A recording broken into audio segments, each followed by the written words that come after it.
Magandang araw sa atin mga kalingap. Tatay ni Dara binilhan ng bagong tricycle ng kanyang sponsor.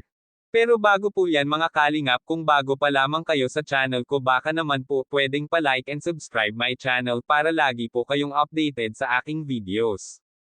At huwag din po natin kalimutan mga kalingap na pakisuportahan ang ama ng kalingap na si Val Santos Matubang at Kalingap Rob Matubang, pati na rin ang viewers at reactioners. Maraming salamat po.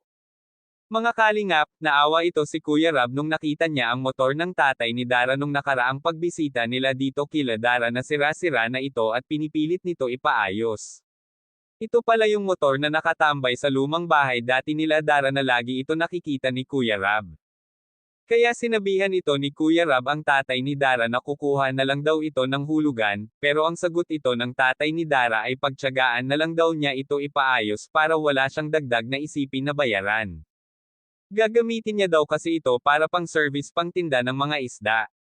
Sinabihan din ito ni Kuya Rob na malay natin baka daw may magbigay sa kanya ng tricycle. Kaya may bigating sponsor si Dara na naawa at binigyan siya ito.